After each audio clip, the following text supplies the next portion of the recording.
Alright, YouTubes, how are we doing? Sorry if I'm looking a little distracted, it's because I'm trying to get my freaking QuickBooks to function, and I hate QuickBooks Online. They suck. Sorry. Some people really like them, some people don't. I do not.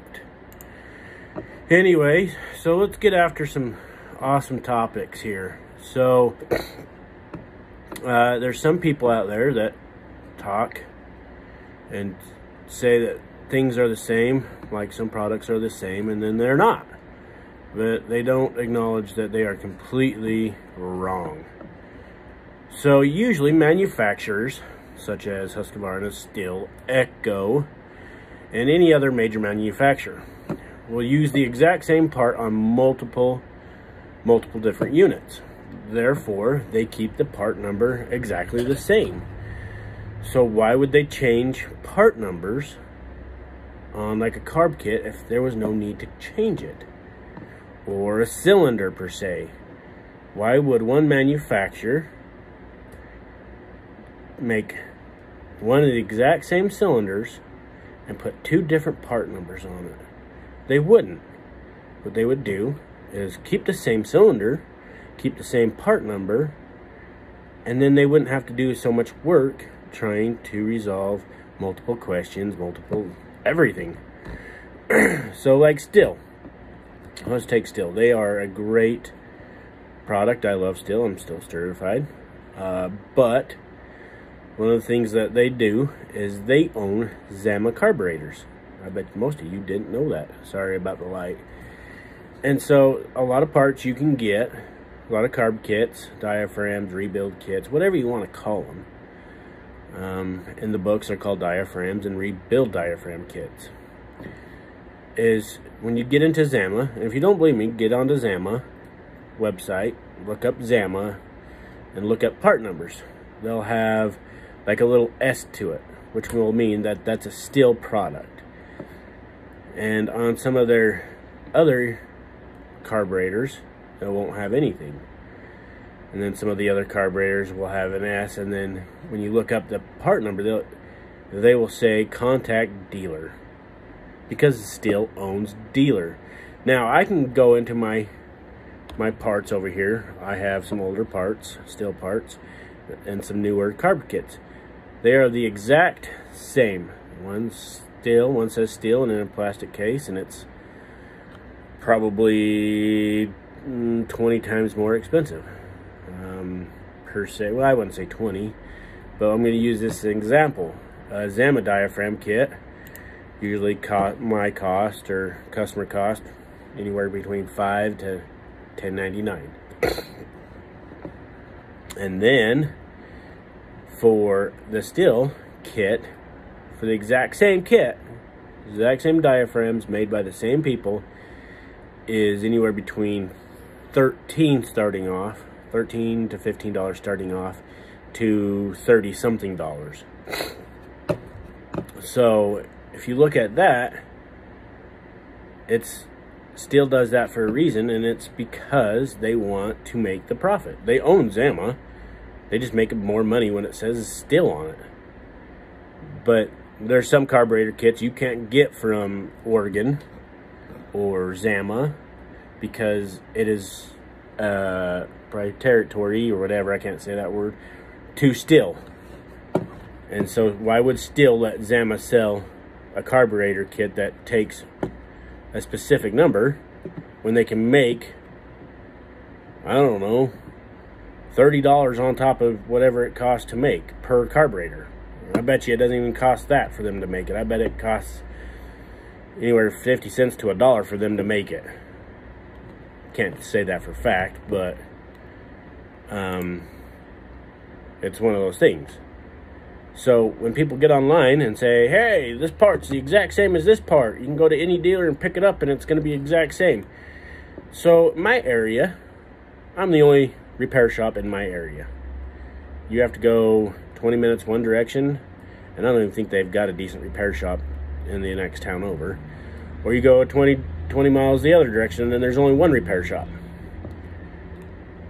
Now, a lot of people didn't get into the chainsaw stuff until I moved in here. It's really funny because people now come up to me, hey, have you watched this guy on YouTube? He says this is the exact same.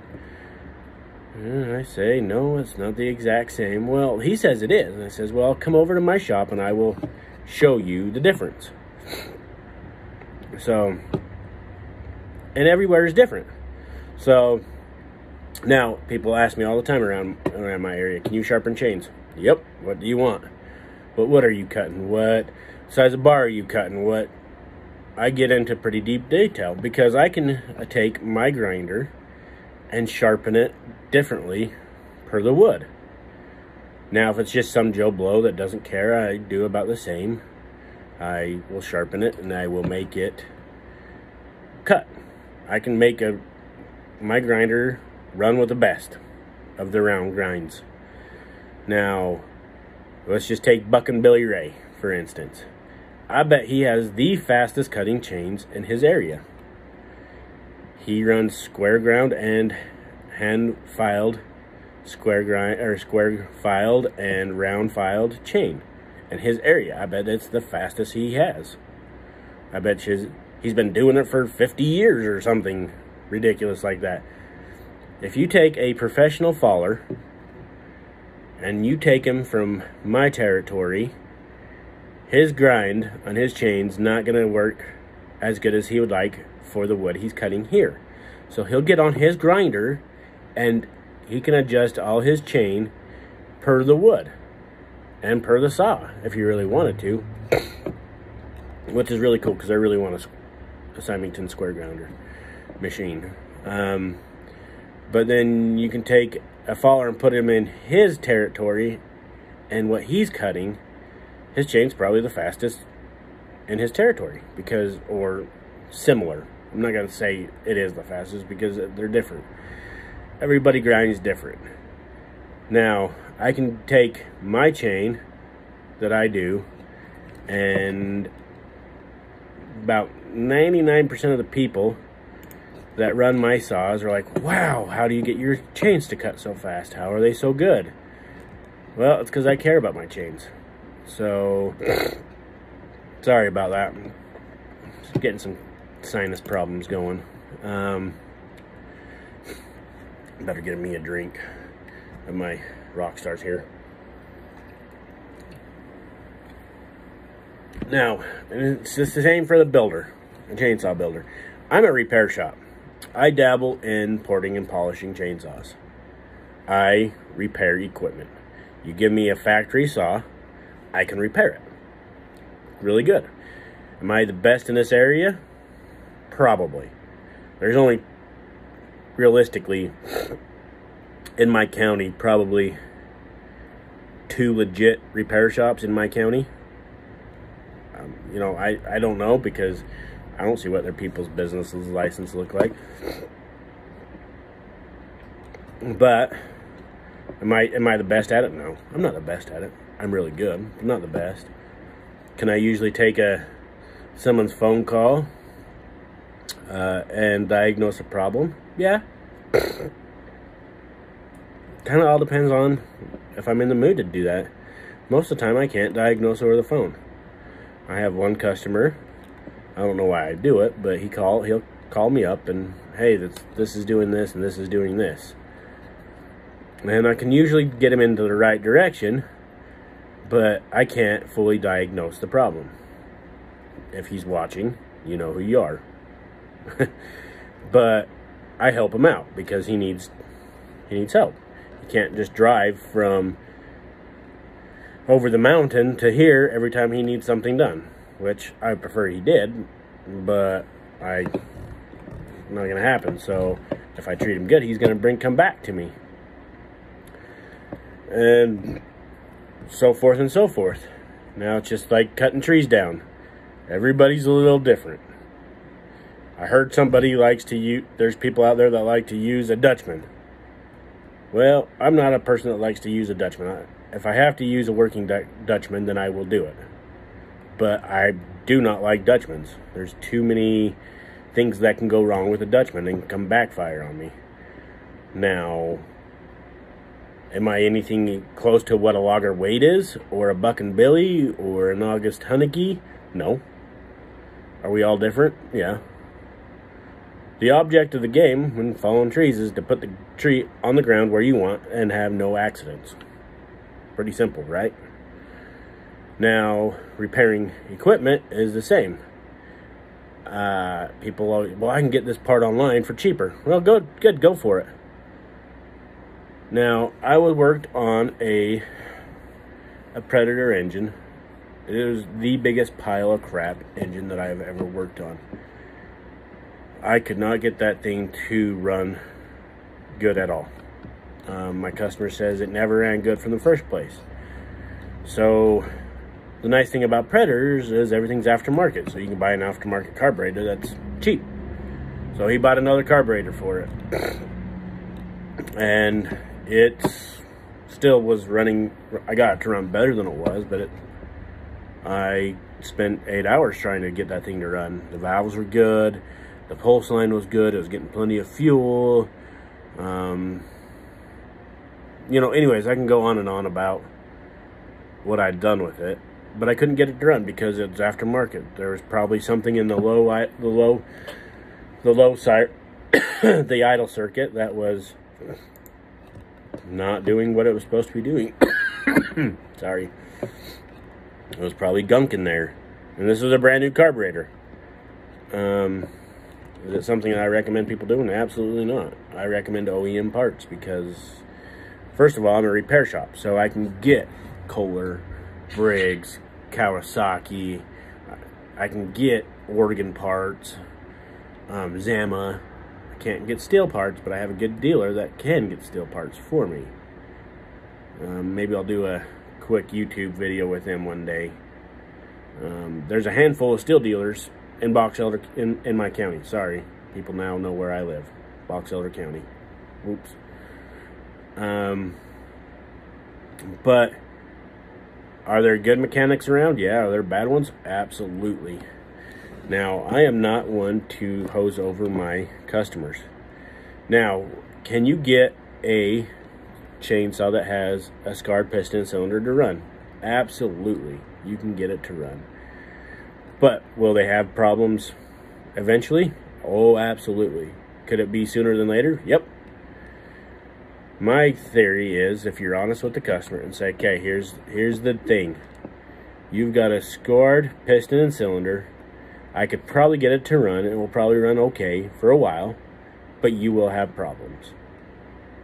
Or I can just say, you know what? You need to buy a new chainsaw, save your money, try not to have me repair it, save your money and buy a new chainsaw or top end kit. Most of the top end kits that I prefer are OEM.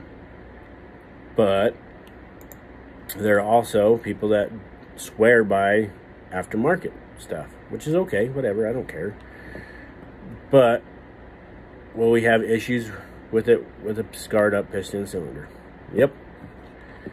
So I make sure my customer knows the consequences of me, I shouldn't say consequences, but what could happen with the chainsaw that has a dead piston, you know, bad piston and cylinder, if I repair it. And once I repair it, they're paying my bill. Unfortunately, that just is what I have to do. So as a repair shop, I prefer to tell the customer, hey, this is it. Now your piston cylinder has scarring in it. My recommendation is X, Y, and Z. I do not recommend we put any more time and effort into this unless you want to do a top-end kit. Most people do not want to do that because they know that it's going to cost money. So let's just take a steel top-end kit. They're like 200 bucks for something stupid like an MS 291 or 290. They're like 250 bucks, if not more. I know for concrete saw, they're like 600 bucks. So why would they want to spend all that money plus my time and, you know, and labor and all the other parts that come with it if they can just go save another $100, $200 and buy a new one? So therefore, I'm pretty brutally honest. But I'm also brutally honest with my customers that just because you see it on YouTube doesn't make it right. Now, there's a guy that I run chainsaws with quite often. You guys might not watch his stuff. It is Rocky Mountain Chainsaws. He has a piped aftermarket 371 or 372 XP that's been ported, and it has a pipe on it, and that thing's a screaming demon. But it is also has a bad piston and cylinder inside of it. So can it run? Yeah, I ran it.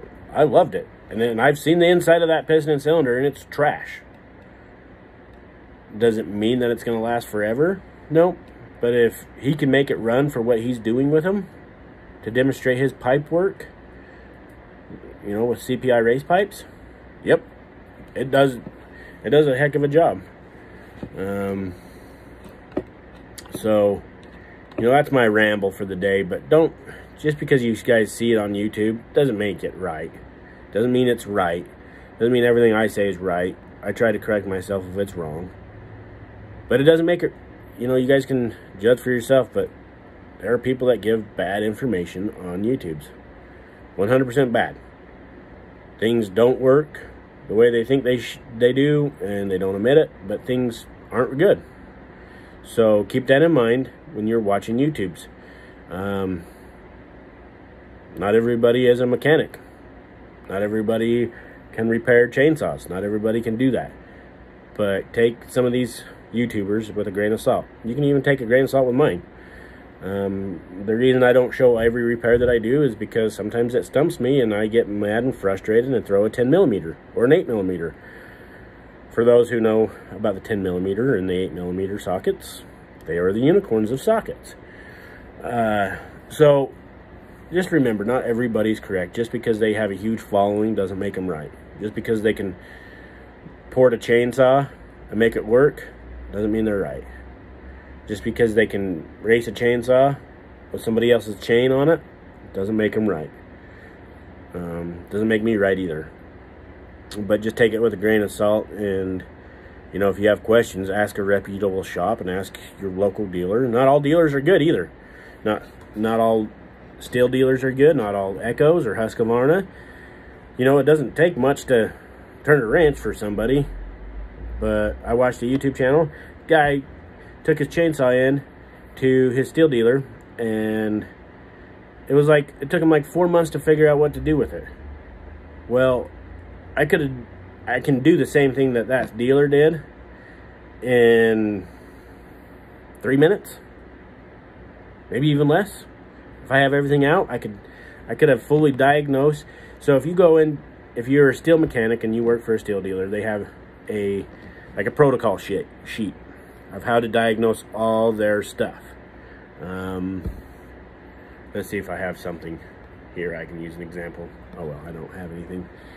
But they will tell you exactly where to start, how long it should take for that first diagnostics part, the second step, how long it should take. In all reality, for a shop that's set up properly, that has all the tools right there ready to work, and you don't have to go dig through your toolbox or walk across the yard to find a tool or manufacture your own tool. Diagnosing a Stihl chainsaw or a Stihl trimmer can usually take anywhere between 10 to 15 minutes. Completely. To diagnosing from it being a fuel problem, compression problem, a seal problem. 10 to 15 minutes. I seen it done in about 8 minutes. It was not me that did it.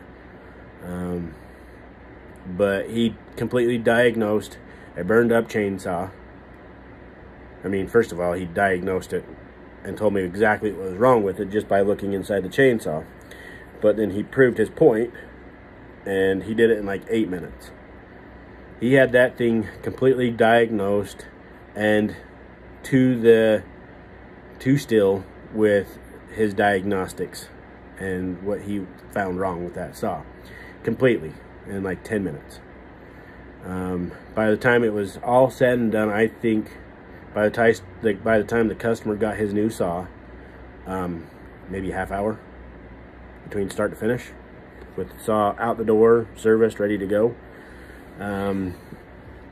So, like I said, it just does. Some shops just aren't good, and they don't value their customers.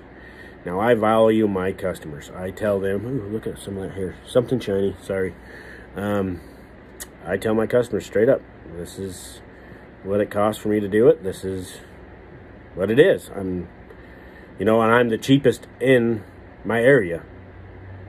Most shops are anywhere between $95 to $120 an hour. I'm cheap.